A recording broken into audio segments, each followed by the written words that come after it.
Alors oui, pour être tout à fait honnête avec vous, j'ai couvert plusieurs déplacements de chefs d'État et notamment également de la représentante de l'Union européenne, Ursula von der Leyen. Je n'avais jamais vu un tel dispositif de sécurité. Si dans la capitale, toutes les séquences que nous vous diffusons à l'antenne, elles sont diffusées en différé pour ne pas savoir à l'instant T où se trouvent exactement ces chefs d'État. Ils sont 6. De l'autre côté, il y avait une vingtaine de chefs d'État. On a fait du direct. De ce côté-ci, ils sont 4. Ils sont 4. Ils ont demandé un système de protection exceptionnel. Hey, c'est d'un ridicule. Maintenant, nous allons commenter quelque chose de très important. C'est la description de l'ambiance qu'il y avait pendant cette cérémonie. Je vous ai fait une vidéo où je vous ai dit que Zelensky avait menacé cette vidéo. Zelensky avait respecté le cessez-le-feu unilatéral posé par les Russes. Mais ils ont voulu faire croire plus ou moins en commentant que les Russes auraient soi-disant peur de Zelensky ou de l'Ukraine ou quoi que ce soit. Et donc on va voir en parallèle le commentaire qu'ils ont fait de l'ambiance qu'il y avait en Russie, à Moscou, pendant ce défilé. Et vous allez voir en parallèle le commentaire qu'ils ont fait de l'ambiance à Kiev quand il y a eu les 4 losers qui sont arrivés. Délirant. C'est parti. Des milliers de soldats, des chars, des missiles et des avions aux images presque irréelles. Voilà, c'est ici. Est-ce que c'est ça? Voilà, mais bon, vous savez que TF1, c'est extrêmement compliqué à visionner. Et donc, je ne sais même pas si ça va rester truc. Je suis obligé de faire tourner l'écran, de lancer ça. Écoutez comment elle décrit le sentiment et l'ambiance de ce qui se passe à Moscou. Des milliers de soldats, des chars, des missiles et des avions aux images presque irréelles. En Russie, les commémorations du 80e anniversaire de la victoire sur les nazis ont tourné à la démonstration de puissance. Vladimir Poutine, qui a aussi voulu montrer à l'Occident qu'il était loin d'être isolé, avec à ses côtés le président chinois. Mais la peur des drones ukrainiens a aussi poussé le Kremlin à mettre sous cloche la ville de Moscou. Voilà, ça commence là. La peur des drones ukrainiens a aussi obligé Moscou à mettre sous cloche la ville de Moscou. Écoutez bien, et parce que ça, c'est au-delà de LCI encore. Hein. Ça, c'est l'un des principaux, ou l'un des principaux journaux télévisés suivis par la majorité des Français. Et regardez ici comment on essaye de faire croire que l'Ukraine pèse sur le moral et la sécurité des Russes. Et ensuite, je vous mettrai en opposition à ce qui s'est passé en Ukraine et à la description de ce qui se passe en Ukraine. C'est juste hallucinant. Vous allez voir à quel point ces gens-là mentent et déforment la vérité. Et surtout exagèrent avec ce qu'ils disent de la Russie. Jérôme Garraud, Vincent Piron et Liena Dabac sur place. C'est un cri repris à l'unisson par plus de 10 000 soldats sur la place rouge. Le Kremlin voulait une parade plus musclée cette année. Une trentaine de chars d'assaut modernes, près de 200 blindés et, tradition oblige, des missiles intercontinentaux thermonucléaires. Pas de défilé aérien, mais un survol avec ces chasseurs russes. Images reconstituées par des graphistes et ajoutées au direct entre le défilé et la superproduction. La vérité et la justice sont de notre côté. L'ensemble du pays, la société et le peuple soutiennent les participants à l'opération militaire spéciale. Le président russe montre sa force et ses alliés. Troupes étrangères, contingents chinois. Le président Xi Jinping est d'ailleurs assis à côté de Vladimir Poutine. 29 chefs d'État au total sont dans les tribunes. Le président brésilien Lula, mais aussi plusieurs autocrates comme le vénézuélien Maduro. Puissance d'un côté, fébrilité de l'autre. Sécurité hors norme cette année. Nous apercevons sur les toits ces tireurs d'élite partout autour. Le réseau téléphonique et Internet sont totalement coupés dans Moscou. Le Kremlin redoute une attaque de drone menée par Kiev. Derrière la fête, l'ombre de la guerre. Regardez, là, il y a beaucoup plus de soldats. Vous regardez, vous attendez comment ils décrivent l'ambiance à Moscou? Les gens, ils sont en panique. Ils ont peur de Moscou. Quand ils sont là, ils regardent dans l'heure. Moscou est en panique et tout ça. Ils veulent assurer la sécurité. Ils veulent assurer le spectacle. Ils font que faire croire comme s'il y a une psychose. Alors que je vous ai fait une vidéo qui vous a montré que, avant ça, les blogueurs ont dit, si l'Ukraine ose, et c'est une supposition que moi j'avais fait bien avant qu'on ait la publication de cette information, j'avais dit, si Zelensky il ose, le lendemain matin, il va pleurer. Parce qu'il y aura Orychnik, et le souvenir d'Orychnik jusqu'à maintenant, ils n'ont jamais voulu montrer quoi que ce soit. Et comme par hasard, quelques heures après ou quelques jours après, vous avez eu des bloqueurs russes qui ont commencé à faire fuiter comme quoi, et ben si jamais l'Ukraine tentait quoi que ce soit, elle serait frappée par Orychnik.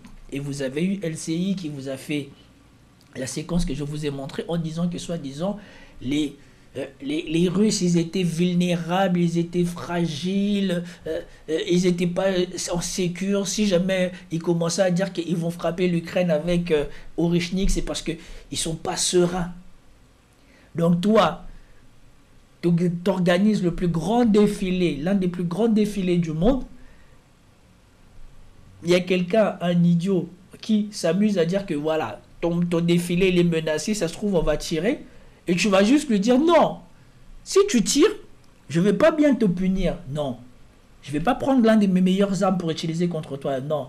Je vais faire semblant que je ne t'ai pas menacé pour que si tu tires, tu dises que non, tu ne savais pas. Non. C'est mieux. Le bruit qui a couru qu'ils allaient faire être frappés d'Orychnik. Et comme par hasard, l'administration de Zelensky a réagi à cette rumeur parce qu'ils savent, plus que tout au monde, les Ukrainiens savent ce que représente Orychnik. Et ils ont essayé de nous montrer les débris d'Orychnik, je ne sais pas quoi. C'était juste risible. Pourquoi ne pas nous montrer là où c'est tombé? Comme à chaque fois qu'ils ont soi-disant intercepté un missile russe, la première chose qu'ils font, c'est montrer le lieu d'impact. Pourquoi ils n'ont jamais montré le lieu d'impact?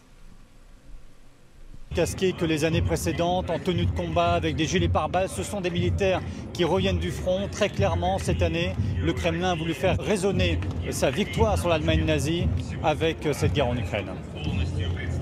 À l'occasion de cet anniversaire, les villes russes sont toutes décorées à travers le pays. Et dans la banlieue de Moscou, un spectacle monté pour l'occasion. Ça, c'est impressionnant. Ça, franchement, c'est très impressionnant.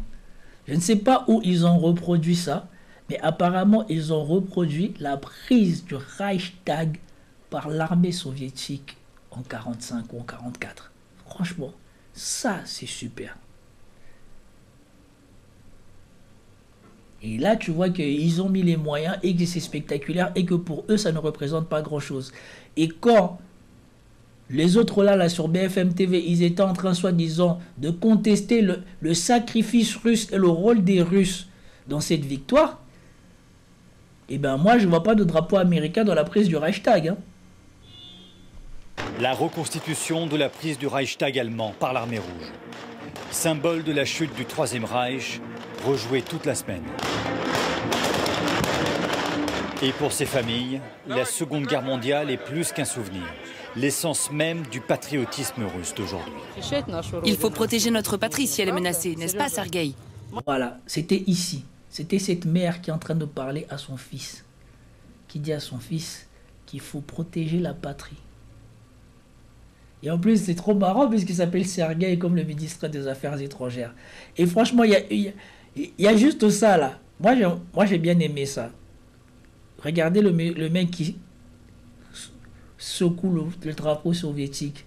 On aurait dit dans le film Patriote avec Mel Gibson là, quand les Américains sont chargés par les Anglais et qu'ils commencent à perdre les courages, ils commencent à casser les lignes, et que tu vois Mel Gibson qui reprend le drapeau et qui recourt dans l'autre sens, et donc ce qui fait regalvanise tous les Américains et qui repart à la charge et après il secoue le drapeau. Franchement, Franchement, les Russes, ils ont mis les moyens. Franchement, c'est beau gosse. Moi, j'aurais voulu être là.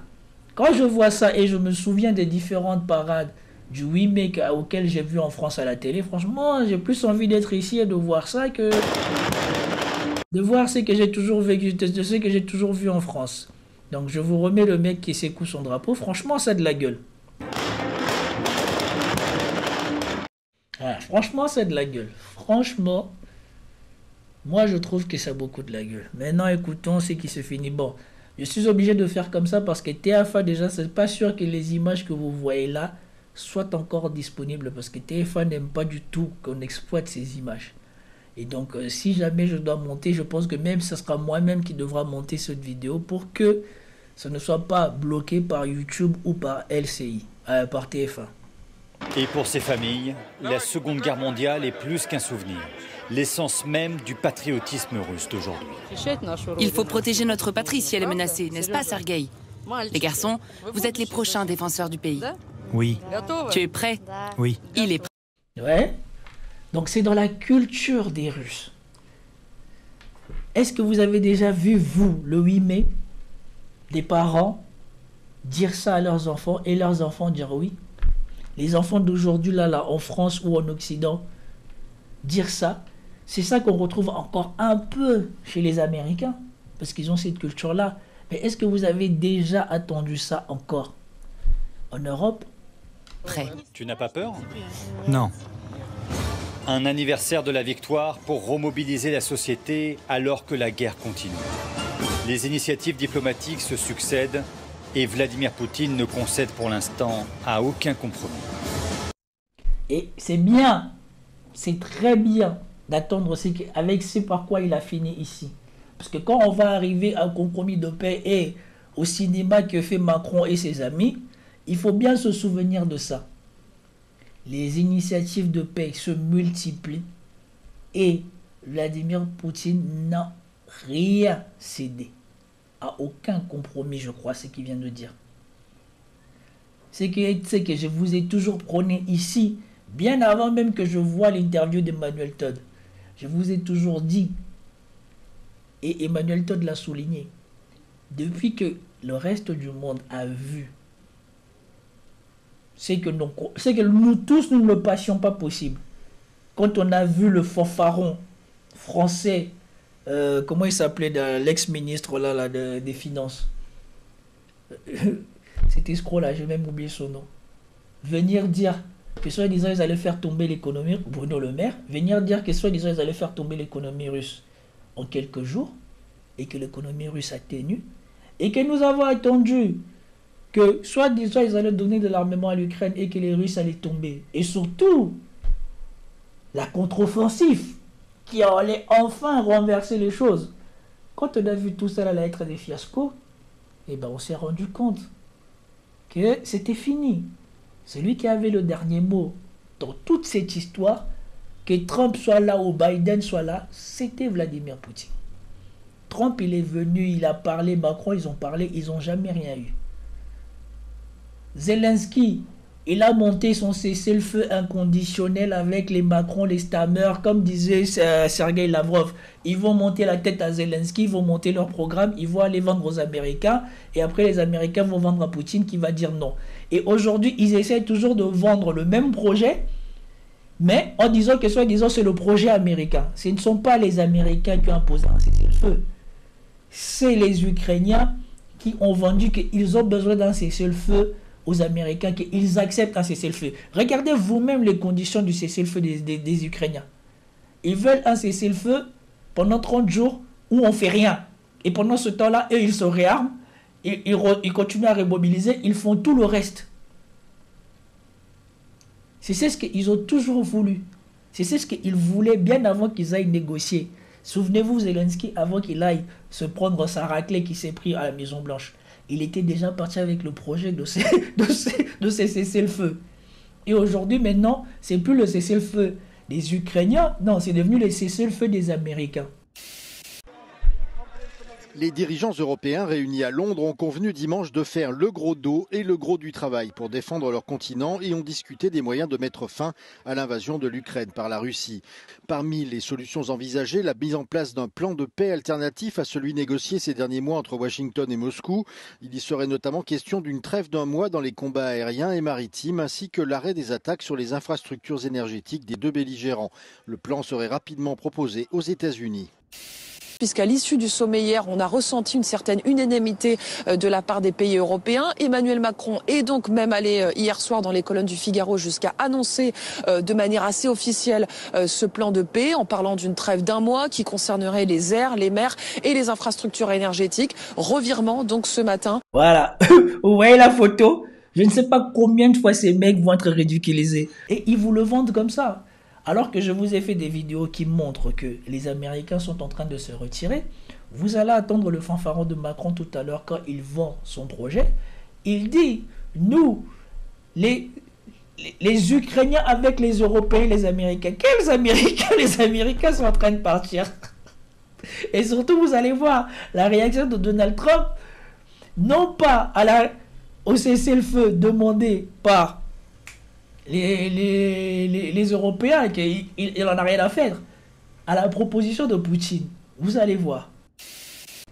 Vous allez mourir de rire. Écoutez, parce que sur France 24... Une Europe de la défense, une Europe... C'est important. Vous avez vu, on a fait plusieurs vidéos de France 24 qui parlent de la visite de ces gens-là en Ukraine. Et même, on reviendra sur ces choses-là pour déclarer à quel point c'est insignifiant tout ce qu'ils ont fait. Mais ils n'ont pas dit dans quelle ambiance ça s'est fait, dans quelles conditions de sécurité ça s'est fait. Parce que là, on vous parle, on ne vous dit pas par rapport à toute la propagande, soi-disant sur la peur russe qu'il y avait que Moscou soit frappé. Mais ici, eux, ils n'ont jamais raconté ça. Toujours, je vous ai dit, France 24, ça ne fait pas de l'information, ça essaye de véhiculer le mensonge de la France. Parce que là, ils vous ont traité ça comme si ces chefs d'État-là qui sont venus, eux, ils n'avaient pas peur. Eux, ils ne sont pas comme Poutine, ils vivent dans la sérénité, que Poutine ne leur fera rien, que eux, ils sont intouchables. Tandis que quand on montre la Russie, on n'arrêtait pas de parler du fait que Kiev, qui n'est même pas en capacité de faire les choses qu'ils imaginaient, soi-disant pouvait atteindre Moscou. Mais BFM TV, ils ont peut-être une approche différente, étant donné que ce n'est pas une télévision publique, ce n'est pas une télévision d'État et qu'elle n'est pas là pour faire le rayonnement de la France, mais bien pour faire de l'actualité et faire parler. Eux, peut-être qu'ils ont une ligne qui permet de découvrir un peu plus la vérité. Et regardez ce que cette dame dit de comment se passe la visite de ces chefs d'État à Moscou. C'est juste à se plier de rire.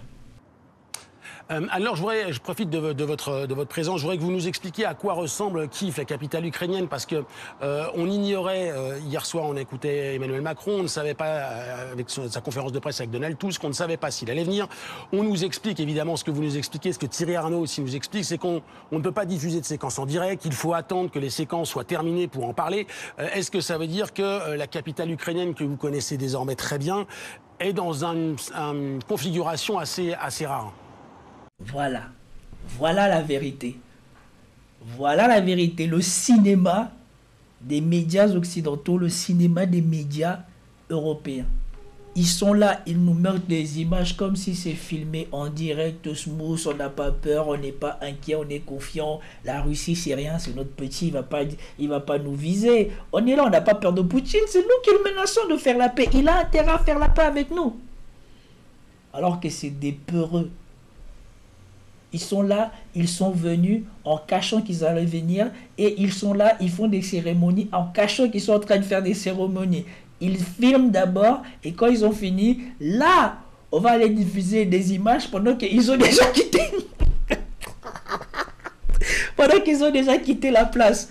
Franchement, qu'est-ce que tu veux faire des gens comme ça?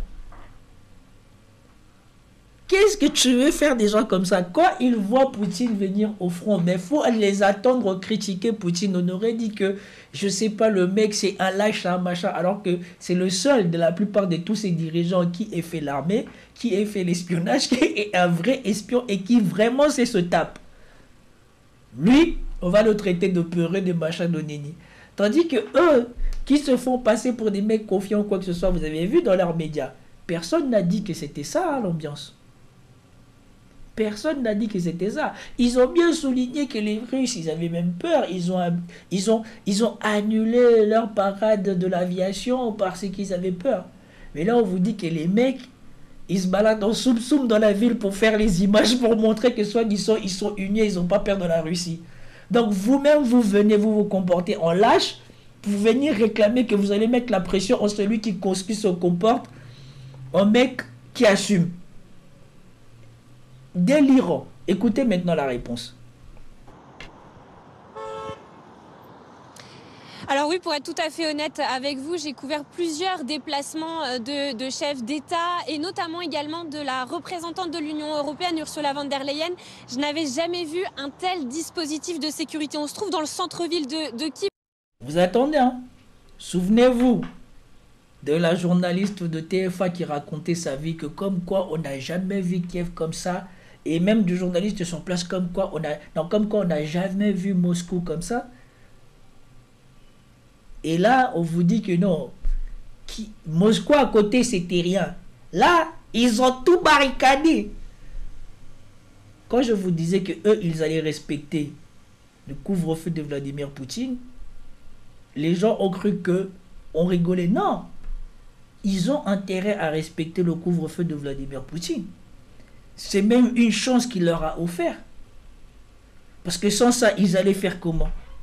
Déjà que malgré le fait qu'ils soient sous la protection du cessez-le-feu de Vladimir Poutine, ils se comportent comme des, comme des rats qui se baladent dans des tunnels. Alors imaginez-vous si Vladimir Poutine n'aurait pas décrété le cessez-le-feu. Dans quel état ils auraient pu faire ces visites? Incroyable. Vous vous en doutez, il y a les principaux monuments, mais aussi tous les principaux centres politiques. Il y a par exemple le ministère des Affaires étrangères qui est à quelques centaines de mètres. Ce matin, impossible de bouger de ce centre-ville. Toutes les rues avaient été coupées. Aucun Ukrainien ne pouvait accéder à cette zone. Pourquoi? Parce qu'il y a un dispositif de sécurité très important pour garantir au maximum la sécurité des chefs d'État et de chefs de gouvernement qui sont en visite actuellement ici. Vous pensez que c'est qui a demandé c'est qui a demandé ces garanties de sécurité? Vous pensez que c'est Zelensky? Ou vous pensez que eux tous là, c'est que du cinéma? Eux-mêmes, ils ont peur parce que depuis que les Américains ne sont plus là pour garantir leur sécurité, qui leur a demandé de venir ici? Sous la protection de qui? S'ils se font taper alors qu'ils sont à Kiev, qui n'est pas leur territoire, qui va bouger? Ce n'est pas les Américains. Voilà ce qu'ils sont devenus les Européens. Des lâches comme ils ont toujours été. Et après, vous vous étonnez que des gens avec des tels mentales ne soient pas capables de faire des bons dirigeants. Il ne faut que du cinéma et de la communication. Comme a dit Martin Luther King. L'intelligence et le caractère, c'est ça qui fait les vrais hommes. Ces gens-là, je ne sais pas s'ils sont dignes d'intelligence. Moi, ce que je dis, c'est qu'ils ne sont pas si intelligents que ça. Ils sont surtout cultivés. Ces gens-là sont cultivés. Mais en force, en termes de caractère, c'est par terre. C'est par terre. Je préfère encore largement Angela Merkel à tous ces fous culs-là qui dirigent l'Europe en ce moment. Ici dans la capitale, toutes les séquences que nous vous diffusons à l'antenne, elles sont diffusées en différé pour ne pas savoir à l'instant T où se trouvent exactement ces chefs d'État. Parce qu'il y a une réalité qu'il faut connaître ici, c'est qu'au quotidien à Kiev, il y a des alertes aériennes qui retentissent et puis il y a aussi des attaques de missiles et de drones. Vous vous en doutez, il faut donc garantir au maximum cette sécurité. Alors ici, désormais, place Maïdan, la vie est revenue. Les Ukrainiens. Est-ce qu'ils ont rapporté, depuis qu'on est rentré dans la fenêtre de cessez-le-feu de Vladimir Poutine, est-ce que vous avez vu dans les infos, ils ont rapporté que Kiev a été touché par une attaque russe? Mais, malgré cela, tous ces peureux-là qui se font filmer vont faire le fanfaron comme s'ils se font filmer sans avoir peur, alors qu'ils ont demandé des garanties de sécurité comme on n'en a jamais vu. Et en plus, ils sont que 4, 5, allez 6 au maximum. Von der Leyen, Kala machin là, et Stammer, Macron, le Polonais et l'Allemand. Voilà, ils sont 6. De l'autre côté, il y avait une vingtaine de chefs d'État. On a fait du direct. De ce côté-ci, ils sont 4. Ils sont 4. Ils ont demandé un système de protection exceptionnel. Hey, c'est d'un ridicule. C'est ces petites choses qui font la différence et qui montrent que voilà, l'Europe n'est plus ce que c'était. Vous pensez que Trump, s'il va en Ukraine ou quand il y avait Marco Rubio en Ukraine, on faisait des trucs de différés, de sous-marins comme ça là? Eux-mêmes en tant que chefs d'État, il est où leur dignité? C'est parce que ce sont des chefs d'État qui savent déjà que leur pays s'en fout d'eux. Ils n'ont plus de légitimité dans leur pays. À la limite, même s'ils crèvent, leur pays vont être contents. Marco Rubio, s'il bouge, il vient en Ukraine. Vous pensez que lui, il ne vient pas en Ukraine serein en disant que s'il y a quelque chose qui tombe sur moi, et l'Ukraine et la Russie sont cuits? Les Ukrainiens peuvent de nouveau circuler librement et nous leur avons appris pour certains que Emmanuel Macron était présent aujourd'hui dans la capitale. Ils sont tous très émus de voir que ces chefs d'État sont venus se recueillir devant ce mémorial, mais dans d'autres parties de la ville, c'est une toute autre histoire. Il y a encore des quartiers qui sont sous cloche parce que cette visite d'État, elle se poursuit avec un agenda très sécurisé. Merci beaucoup. Donc, les mecs... Les mecs, ils sont en train de faire, soi-disant, une visite officielle à Kiev, une visite fantôme. Donc, il n'y a personne à Kiev qui les a vus et qui sont au courant qu'ils sont là. Donc, ils sont là, ils montrent des images comme quoi ils sont partis soutenir Kiev. Mais c'est dans un Kiev fantôme. Ils ont bouclé tout. Et tu ne peux même pas ouvrir la fenêtre. Ils sont là, ils se baladent au soum-soum. Et ils font des images. Quand tu regardes les images publiées sur France 24, tu crois qu'ils sont en train de se balader dans la ville et tout ça et tout. Il n'y a personne. Tout ce qu'on voit là, c'est des caméras. N'importe quoi. Oh Seigneur. C'est catastrophique à quel point ces gens-là, même si j'ai pas envie de rigoler, et je suis désolé d'avoir rigolé, mais sincèrement, qu'est-ce que vous voulez faire d'autre? Quand vous découvrez la supercherie, dites-vous qu'ils ont osé dire que la cérémonie russe était une mise en scène. Ils ont osé dire que la cérémonie russe était une mise en scène. Mais quand vous voyez ce que eux ils font ici, c'est qui fait de la mise en scène? Limite, ils auraient pu faire ça dans un studio et directement tourner leur film. Oh Seigneur. En tout cas, on en a fini pour cette séquence. C'est incroyable. C'est incroyable le ridicule de ces gens-là. Est-ce que vous vous rendez compte? Sincèrement, dites-moi vous-même. Là, je vais faire une petite pause. J'ai envie de connaître vous. Comment réagissez-vous quand vous voyez ces images de ces chefs d'État apeurés comme des enfants, après qu'on va les publier dans leur pays, comme quoi c'est des gens courageux qui sont partis à Kiev faire des trucs symboliques et tout ça. Alors que les mecs, ils se baladent comme s'ils étaient en studio. Il n'y a personne. Il n'y a que les caméras Zelensky et eux-mêmes qui se baladent. Ils ont bouclé la ville. Dans la ville, on ne sait même pas qu'ils sont dans la ville. Qu'est-ce que vous voulez penser des dirigeants qui se comportent comme ça? Non, c'est incroyable.